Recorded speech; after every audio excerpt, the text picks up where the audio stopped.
Hello, middle 3. Still talking about algebra and still talking about the Cartesian product of two sets and the many concepts comes out from the Cartesian product like the relation, like the function, and we will talk more deeply in function. We know that function is a subset of the Cartesian product under some condition. So it's called relation.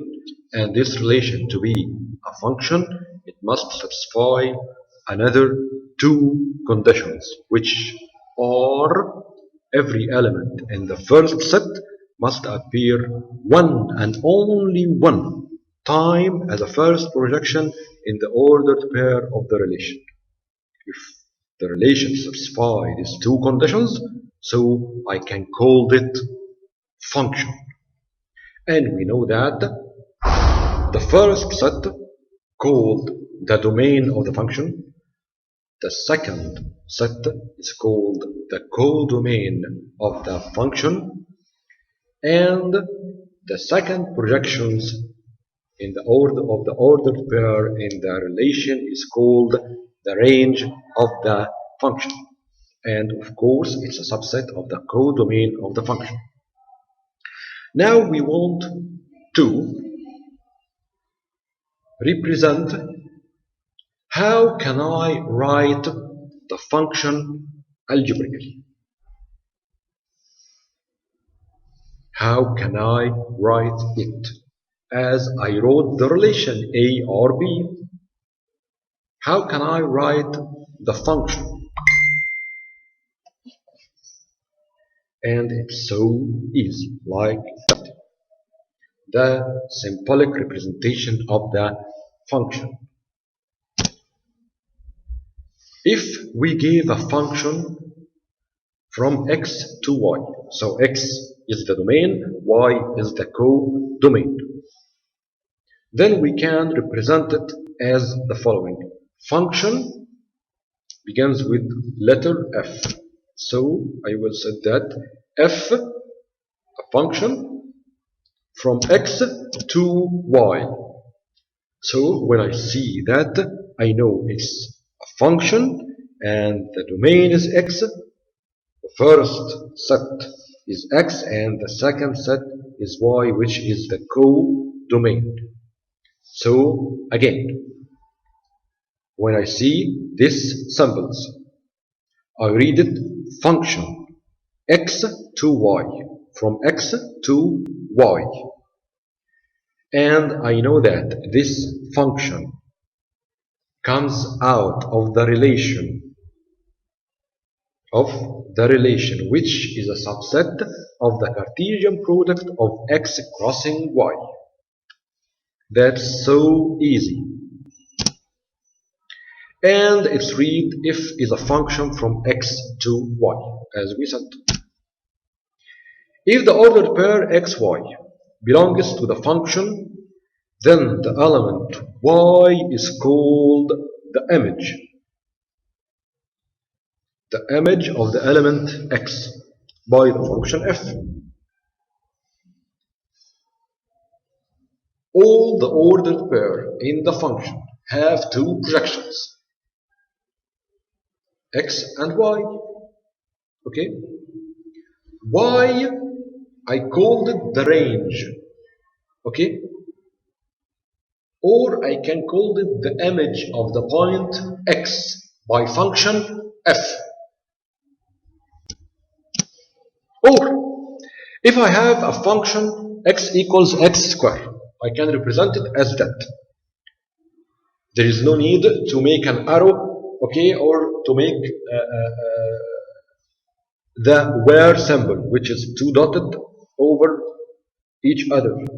If I said that fx equals x squared, so it means that y equals x squared. So now I have the relation. It means that every element of x will be equals to the square of the element on the second set, which is y. and it's called the rule of the function or the condition of the relation. It's how functions work, and it's used to find the image of any element of the domain by the function f. What does that mean? If I have a function x equals to 1, 2, and 3, and I have the condition of the relation that x equals x squared. So if I have every element in x and put it in the equation which fx equals x squared, then I will have an image for every x. So the image of 1 will be 1, the image of 2 will be 4, the image of 3 will be 9. So fx to y called function from x to y.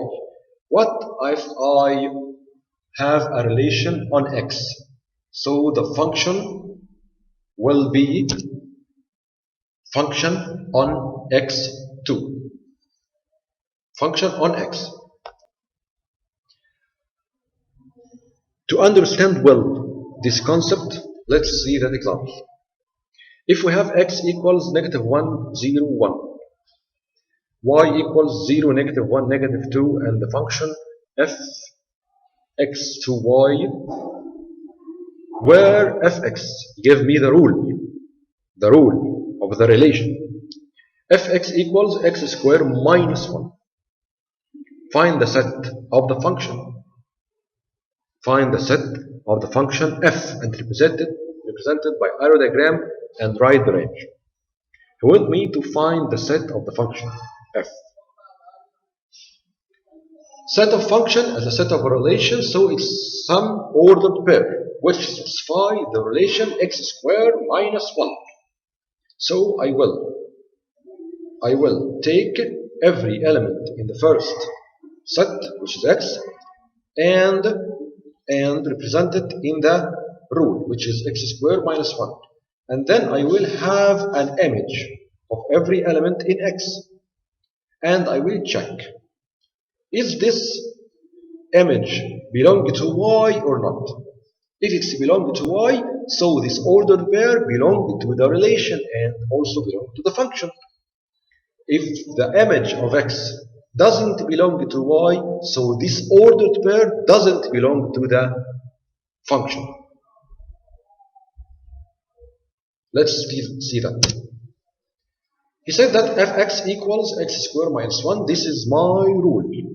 And I will take every element of x like negative 1. So I will say that if I substitute x with negative 1, so function of negative 1 equals to, I will throw away x and put it negative 1. So negative 1 squared is 1.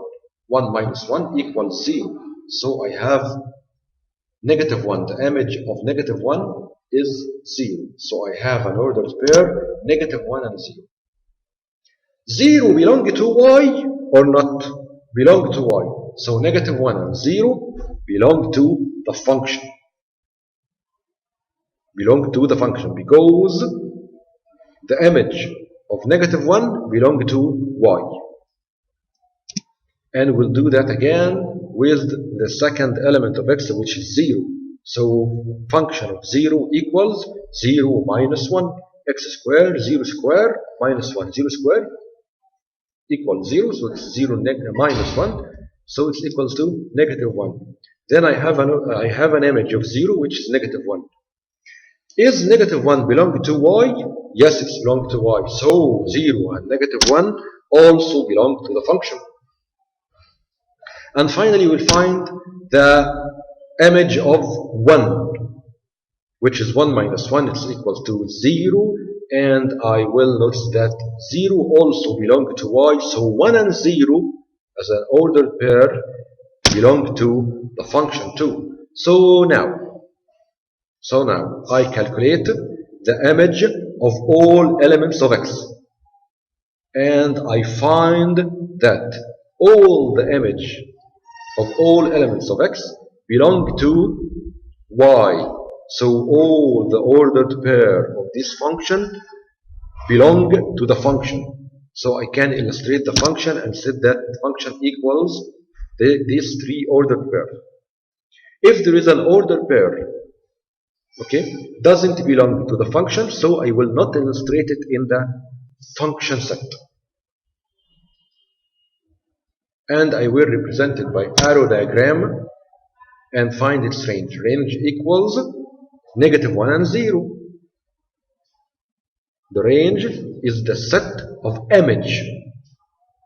So it's -1 and 0, and we'll illustrate it by the arrow diagram like that. -1, 0, 0, 1, 1, 0. Okay. And now let's talk about a new concept called the polynomial function. The polynomial function.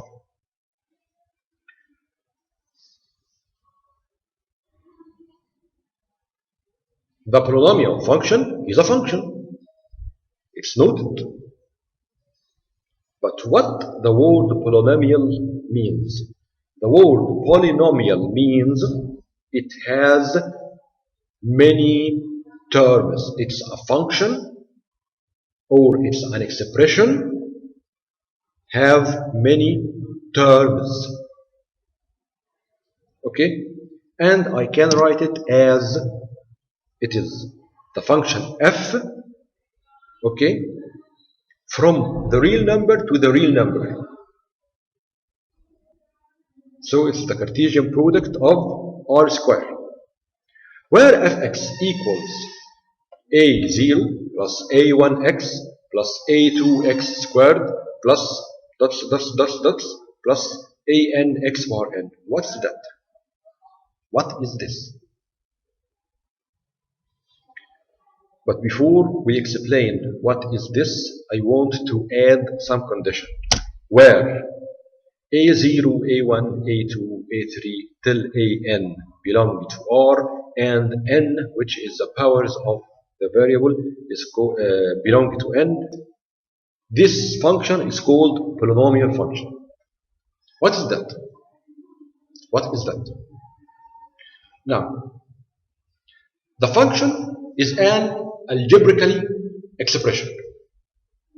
Like we have in the last session, I said that the function equals 2x squared minus 1. So x squared minus 1 is an expression.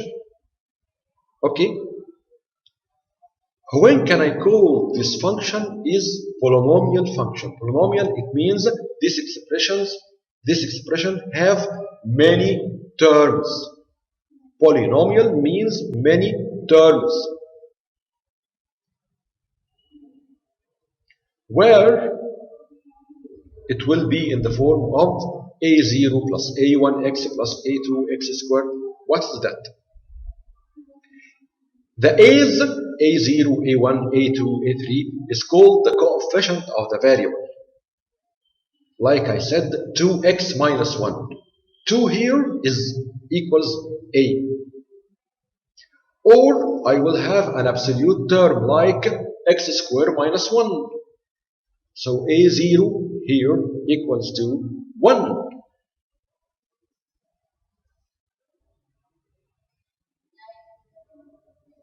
The condition, or the very important condition I want to note is that a0, a1, a2, all the coefficients belong to r, and all the powers of x or of the variable is natural number. Natural number from 0 to infinite.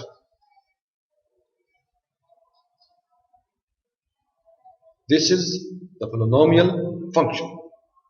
And as we see, it's a relation from r to r, from real number to real number. So the domain and the codomain the both are the real number. The polynomial function is a function whose rule is a term or an algebraic expression in condition that the following should be identified. Each of the domain and codomain is a set of real numbers, as we said. The power of the variable x in any of its terms is a natural number, not negative number.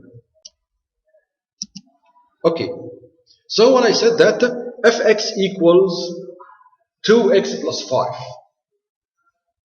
I said here if the function where the function of x equals 2x plus 5, is it polynomial function or not? Yes. Why? Because all the a's, a1 and a0, which is 5, belong to R, and the power of x equals 1 here belong to natural numbers, so it's a polynomial function. Okay. What about this x squared minus 2x plus 1? All the coefficient of x and the absolute term belong to R. Here, the coefficient of x squared equals 1, the coefficient of x equals negative 2, and the coefficient and the absolute coefficient or the coefficient of x power 0 equals to 1, so it's polynomial. What about this function fx equals 8? Yes, it's polynomial too. Why? Because the absolute coefficient, which is a0, equals 8, which belong to R, and the power of the variable x. Do I have a variable x here? Yes, x power 0.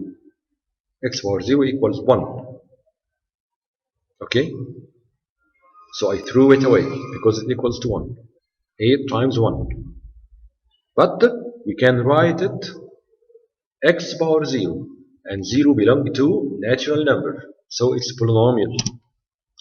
And here 1 minus 9x power 3, yes, it's polynomial because all the coefficient belong to R and all the powers belong to n. All of that is polynomial functions. But what about that? Fx equals square root x. Square root x. No, it's not polynomial. Why?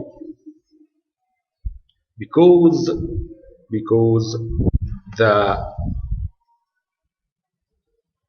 the codomain here must not, may not belong to R. What if I said that I want to have the square root of negative 4? It doesn't belong to R, so the codomain doesn't belong to R, so it's not polynomial. Also 1 over x. 1 over x is not polynomial function because it's equals to x power negative 1. And x power negative 1 doesn't belong to the natural numbers. So these two examples are not polynomial functions. Now we can judge if the function is polynomial or not. Note, when we search if the function is polynomial or not, we don't simplify its rule. How? If I have a function like that, x times x plus 1 over x. First, it's not polynomial. Why? Because 1 over x equals to x power negative 2, and this power doesn't belong to the natural number, so it's not polynomial. And that's right. Don't simplify the rule. Check it as it is. But or I can say that it's not polynomial because f0, if I substitute x with 0, so it will be 0 times 0 plus 1 over 0. 1 over 0 doesn't belong to R, so it's not polynomial. Now if I simplify this rule, I will have x squared plus 1. If I want to judge if x squared plus 1 polynomial or not, I will find it polynomial. Yes. So to avoid confusing, don't simplify the rule while you are judge the function if it's polynomial or not. Don't simplify it. This is a must. Another note. The degree of the polynomial function is the highest power of the variable. Is the highest power of the variable. Like when we search the degree of the expression. So, and note that when we search the degree of the function, simplify its rule. Simplify its rule like that. 2x plus 5. If the function equals to 2x plus 5. This is a polynomial function, yes. From which degree? From the first degree. From the first degree. And what about that? Polynomial function from the third degree. What about that? I cannot judge it as it is, so I will simplify it first. So I will find that I have x power 4. So it's a polynomial function, yes, from the fourth degree. So now I have two situations. When I want to judge if the function is polynomial or not, don't simplify the rule. If I want to find the degree of the polynomial function, you must simplify the rule. Okay? Okay. Now example. If I have function of x equals x squared minus 2x plus 5. And I want to find function of 1, function of negative 2, function of half, and function of square root 5. What does that mean? I want now to find the image of x's, which equals to 1, negative 2, half, and square root 5 by the rule of the function, which is x squared minus 2y plus 5. Minus 2x plus 5. So I will substitute x with first time with 1 to be like that. I have if x equals x squared minus 2x plus 5. So if 1 equals 1 minus 2 times 1 plus 5, which is equals 4. So if 1 equals 4, the function of 1 equals 4. The image of 1 equals 4. And the function of negative 2, applying the same rule, so it's equals to 13. Function of half equals to 4 and quarter. And function of square root 5 will be x squared, which is square root 5 squared, which is equals to 5, minus 2 square root 5 plus 5, and that's equals to 10 minus 2 square root 5. That's all. I think it's so easy. Just substitute every x with number and then calculate the equation. Another example. If a function of x equals x squared minus 2x plus 5. Okay?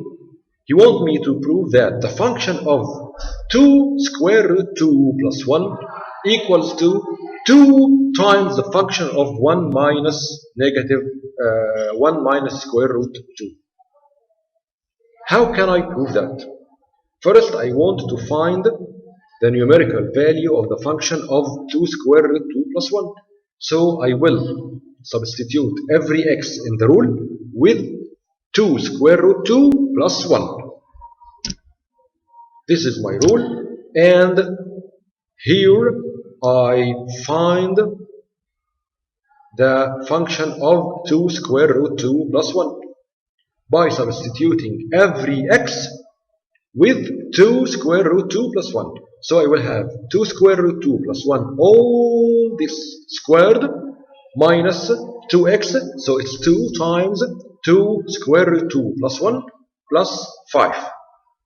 By expansion and adding and subtracting algebraic terms, so I will find it will be equals to 12. Pay attention to the signs. It's so important. So now I have a numerical value for the function of 2 square root 2 plus 1 equals to 12. Now I want to find 2 times the function of 1 minus square root 2. So first I will calculate the function of 1 minus square root 2, which is 1 minus square root 2, all of that squared, minus 2 times 1 minus square root 2 plus 5. By calculating it, I will find that function of 1 minus square root 2 equals to 6. So now I proved that the function of 2 square root 2 plus 1 equals 12, and the function of 1 minus square root 2 equals 6. So I prove what he wants me to prove, that the function of 2 square root 2 plus 1 equals 2 times 6. So 12 equals 2 times 6. 6, which is equals to the function of 1 minus square root 2.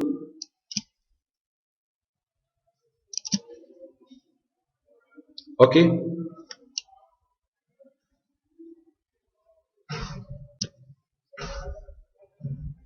The last example.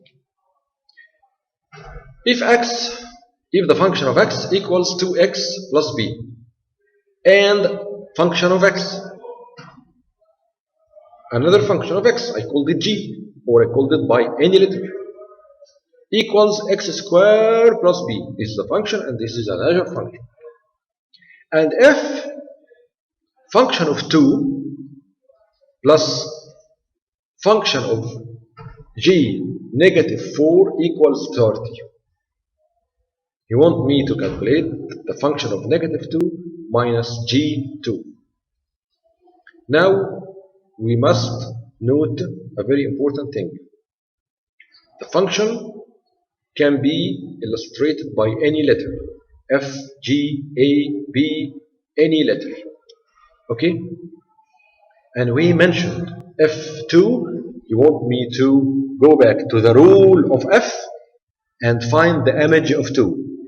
When we ask about g negative 4, you want me to go back to the function called g and find the negative 4 image. Okay. Now he wants me to find the numerical value of f negative 2 minus g2. But I have something unknown, which is b. So first I will use the given he gave me, which called f2 plus g negative 4 equals 30 to find b. So first I will calculate f2. So fx equals 2x plus b. So f2 equals 2 times 2, 4 plus b. This is f2. And gx, the rule is x squared plus b. So g negative 4 equals to negative 4 squared, which is equal to 16 plus b. He told me that f2 plus g negative 4 equals 30. So 4 plus b plus 16 plus b equals 30. So 20 plus 2b equals 30. It means that b equals 5. So I can rewrite fx and gx as the following. Fx will be 2x plus 5. I threw away b and wrote 5. And gx equals x squared plus 5. Now I can find the expression f negative 2 minus g2 by applying negative 2 in the function f and applying 2 in the function gx. So f negative 2 will be negative 4 plus 5, which is equals to 1, and g2 equals 2 square, which is 4 plus 5 equals 9. So f negative 2 minus g2 equals to 1 minus 5, which is equal to negative 8. Just playing with the numbers and rules. Just substitute the numbers with every x. Just playing. Just throw away and put numbers. Throw away and put numbers. It's so easy concept. I hope that you find this is so easy. Try to solve as many examples as you can. See you later. Thank you.